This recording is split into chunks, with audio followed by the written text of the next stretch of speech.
Эфирда Татарстанның күн чыгыш хәбәрләре. Студияда Гүлназ Гизатуллина. Исәмсез бүгенге программада.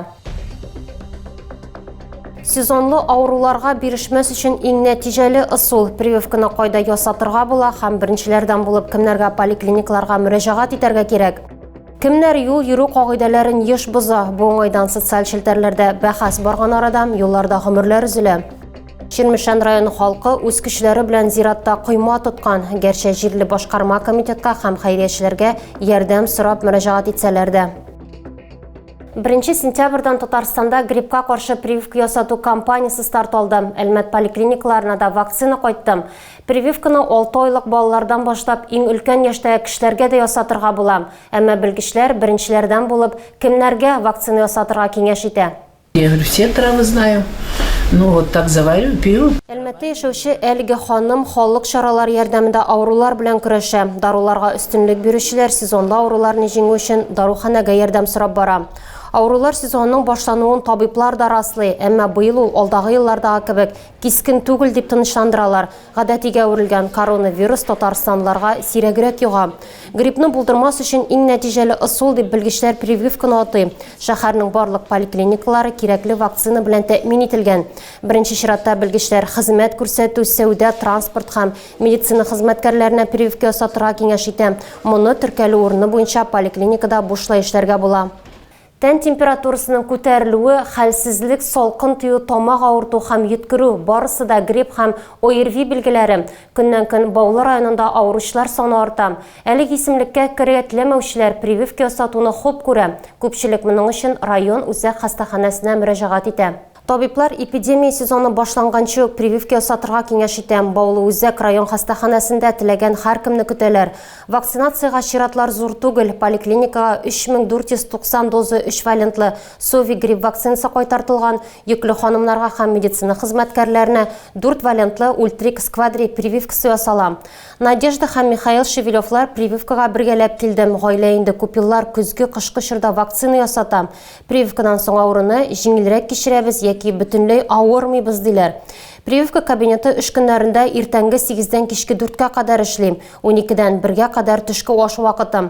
План буенча Баулыда 20711 кеше вакцина ясатырга тиеш. Хәзерге вакытта гомуми планнан халыкның 31% вакцинация үткән. Елның 8 аенда Әлмәт юлларында 10 кеше халак булган һәм 94 кеше зыян күргән. Юл куркынычсызлыгы белгечләре юл транспорт һәлакәтләре һәм аларда зыян күрүчеләр санының кимүен билгеләсә дә, җаваплы ведомстволар күрсәткечләр турында борчыла. Елның елында төбәк һәм федераль трассаларда фаҗигаләр күп теркәлә, әмма сентябрьнең 1-10 көнендә шәһәр эчендә дә үлем очраклары теркәлде. Юл хәрәкәте куркынычсызлыгы комиссиясының чираттагы утырышында юллардагы вазгыять турында фикер алыштылар. Их много, честно сказать, проблемных. Можно даже в группе нашей посмотреть, там все везде написано. Сегодня он велосипедиста сбили.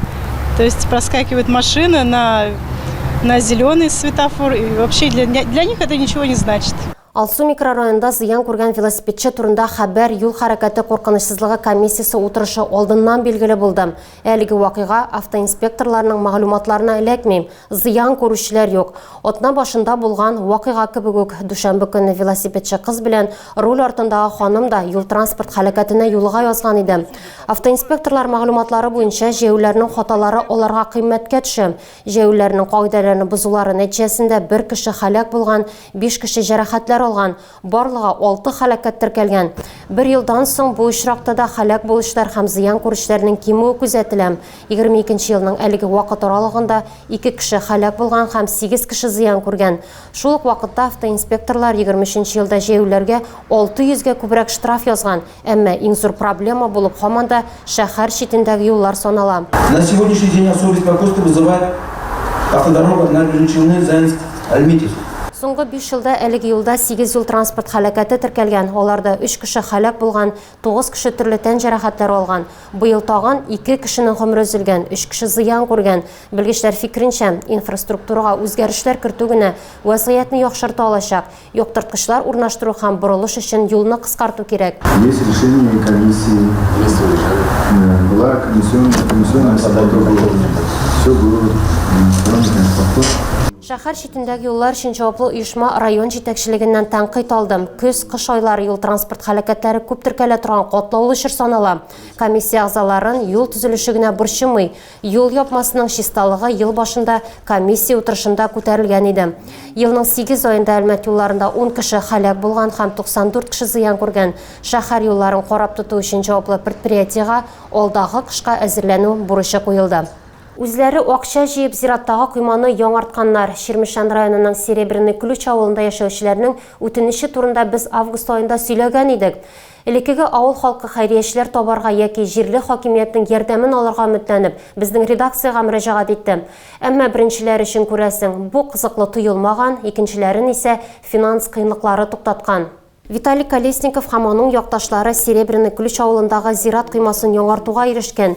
Җәй ахырында чыгарылышларның берсендә әлеге торак пункт һәм аның 30 ел элек юкка чыгу хакында сөйләгән идек. Аның орнына куе урман үсеп чыккан, янәшәдә генә авыл халкы җирләнгән зират та бар. Здесь у нас похороненный дедушка 1894 года рождения. Подягин Федор Иванович. Вот здесь похоронен бабушка Подягина Акулина Кузьминична. И тетка наша, это их дочь, Подягина Ольга Федоровна. У меня вот дедушка, он 2 раза с немцами воевал. Нәсел варисларына исә зираттагы койманы торгызу мөмкинлеге өчен көрәшергә туры килә. 20 ел элек биредә яшәүчеләр үз көчләре белән зиратны агач койма белән тота. Әмма вакыт узгач ул җимерелә, бу юлы халык ныклы койма тотарга хәйриячеләрдән ярдәм алырга өметләнә. Әмма меценатларны җәлеп итү мөмкин булмый. Җирле башкарма комитетта ярдәм итә алмауларын әйтәләр.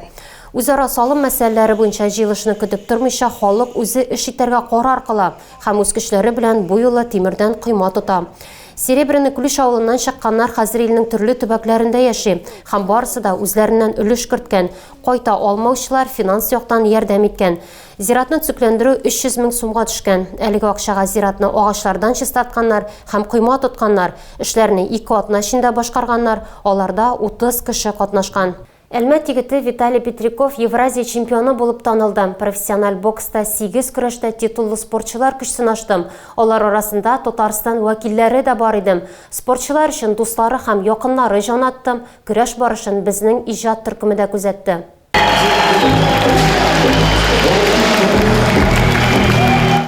Рингта Әлмәт егете Шерхан Гусейнов Үзбәкстан Республикасы боксчысы Бикмурат Юлдошев белән очрашты. Әлмәтле җиңү яулады. Алга таба рингка Хуршидбек Расулжонов белән Александр Куемчиди чыкты. Әлеге көрәш нокаут белән тамамланды.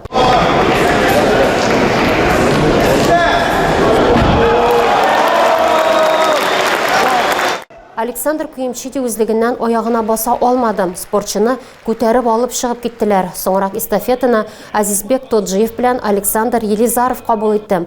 Боксчылар 6 раунд дәвамында көрәште. Хәтта җанатарлар да хисләрен тыя алмады.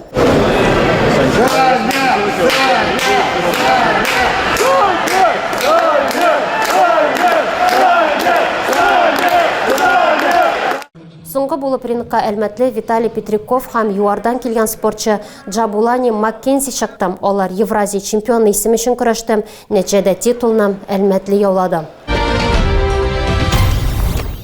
Тагы да күбрәк яңалыклар һәм тапшырулар белән безнең сайтта таныша аласыз. Без социаль челтәрләрдә дә бар, хәбәрләр юлагыз. Бүгенгә менә шулар. Мин сезнең белән саубуллашам. Үзегезне саклагыз һәм сәламәт булыгыз.